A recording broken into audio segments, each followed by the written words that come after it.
আসসালামু আলাইকুম প্রিয় ভিউয়ার্স, কেমন আছেন সবাই? আলহামদুলিল্লাহ, আমি ভালো আছি। আজ আমি আপনাদের সাথে শেয়ার করব একটি মিষ্টি জাতীয় আইটেম। এটা হচ্ছে, দেখেই সবাই বুঝতে পারছেন, লাড্ডু। হ্যাঁ, দিল্লি কা লাড্ডু। যে খায়েগা সেও ভি পস্তায়েগা, যে না খায়েগা সেও ভি পস্তায়েগা। বাট তাহলে আমাদের কি করা উচিত? একবার হলেও ট্রাই করা উচিত। এর স্বাদ কিন্তু অবশ্যই মুখে লেগে থাকবে। মুখে লেগে থাকার মতোই একটি খাবার। অনেকের অনেক অনেক প্রিয় লাড্ডু, সেই ক্ষেত্রে কিন্তু আমিও বাদ নেই। তো আমি আজ লাড্ডুটা কিভাবে তৈরি করলাম সেটাই শেয়ার করছি। এখানে আমি 2 কাপ পরিমাণ বুটের ডাল 5 থেকে 6 ঘন্টা ভিজিয়ে রেখেছিলাম। এটা অনেক ভিজে গেছে এবং ফুলেও গেছে। এই মুহূর্তে এই ডালগুলোকে আমি খুব ভালো করে ব্লেন্ড করে নিব। এখানে আমি সামান্য পরিমাণ খাবার ছোটা এবং লবণ দিয়ে ব্লেন্ড করে নিব, যাতে পরবর্তীতে আমার আর ব্লেন্ড করতে না হয়। আমার ব্লেন্ডার করা হয়ে গেছে।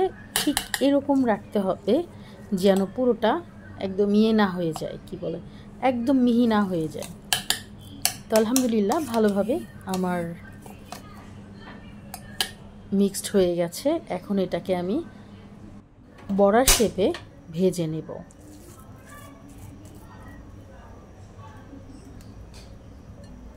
এখানে আমি দিয়ে দিচ্ছি সয়াবিন তেল।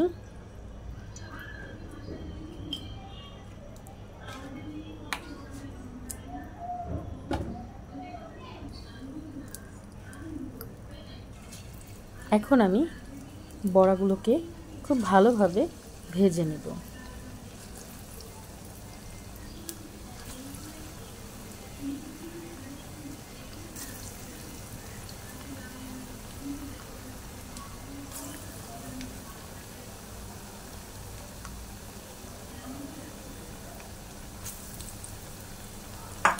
আসলে এই বড়াগুলো ভাজতে খুব সহজ, আর এই লাড্ডুটা বানানো কিন্তু খুবই সহজ। সো যারা খুব অল্প খরচে এরকম একটা মিষ্টি জাতীয় খাবার ঘরে রাখতে চান বা মেহমান আসলে বানাতে চান, তাদের জন্য কিন্তু এই আইটেমটা খুব খুব ইজি একটা ডেজার্ট আইটেম হতে পারে। সো আর এটা সবাই খেয়ে অবশ্যই প্রশংসা করবে, কারণ এটি প্রশংসা হওয়ার মতো একটি ডেজার্ট আইটেম।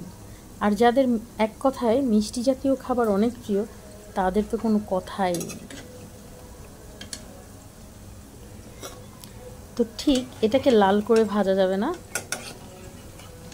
যাতে ডালগুলো তেলে খুব ভালোভাবে হয়ে যায়, ওইভাবেই এটাকে ভেজে নিতে হবে।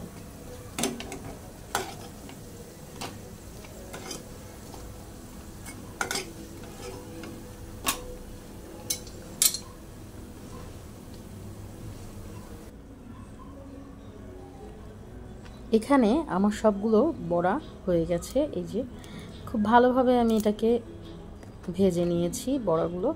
এখন আমি এটাকে একটু ঠান্ডা করে নিব, গরম। আর এটাকে হাতের সাহায্যে আমি এরকম করে ভেঙে নিব।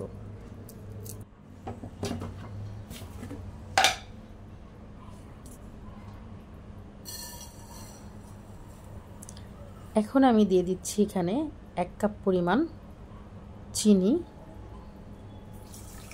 এবং এখানে দিয়ে দিয়েছি হাফ কাপের একটু বেশি পরিমাণে পানি। এবং আমি পানিটা পুরো 1 কাপই দিব, কারণ হচ্ছে এখানে আমি ফুড কালারের সাথে পানি কিছু অংশ মিশিয়ে নিব। এখানে দিয়েছি ফুড কালার। এটা ফুড কালার দিলে কালারটা আরও সুন্দর হয়ে যায়। আমি ফ্লেভারের জন্য জাস্ট 2টা এলাচ দিয়েছি। এলাচ দুটো আমি পরে তুলে নিব।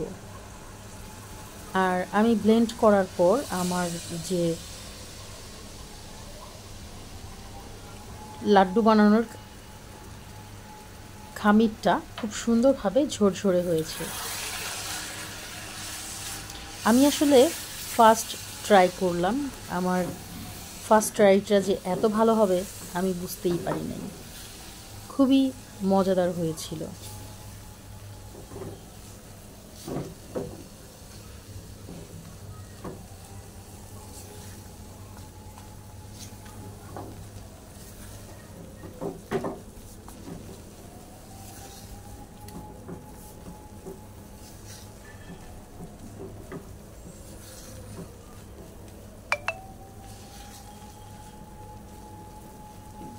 এটাকে খুব ভালোভাবে মিলিয়ে নিতে হবে।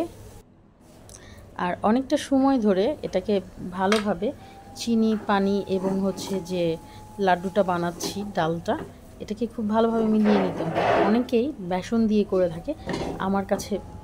আমার ব্যক্তিগত মতামত হচ্ছে বুটের ডালেরটা আমার কাছে অনেক ভালো লেগেছে, বাট বেসনেরটার থেকে বুটের ডালেরটা আমি বলবো 100% বেশি ভালো হয়।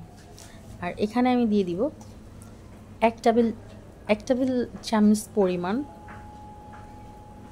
ঘি।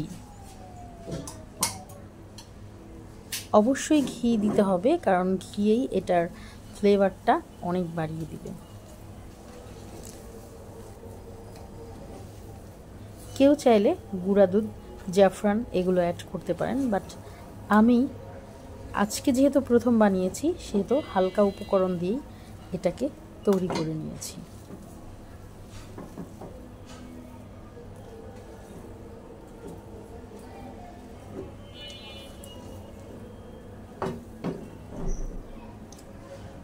এখন আমি দিয়ে দিব কিছুটা কাঠবাদাম এবং কাজু বাদাম গুঁড়ো করে রেখেছিলাম। এটাকে খুব ভালোভাবে মিলিয়ে নিব। এটা যদি আপনারা মনে করেন আমার মতো কেউ তৈরি করবেন, আপনাদের ইচ্ছা। আমি বাদামটা মনে হলো ভালো লাগবে।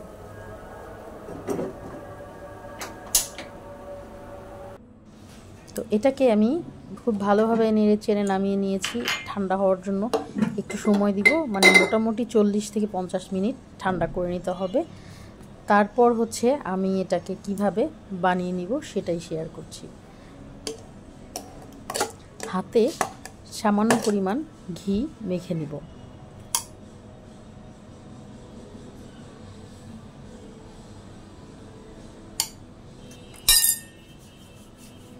এতে করে লাড্ডুগুলো খুব ভালোভাবে তৈরি করা যাবে এবং খুব সহজ হয়ে যাবে।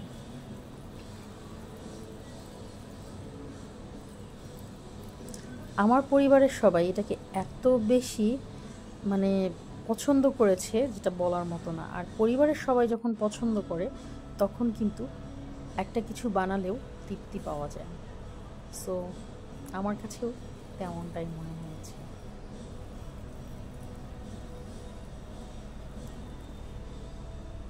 ঠিক এভাবে এই সাইজ করেই বানিয়ে নিলেই হয়ে যাবে আমাদের লাড্ডু।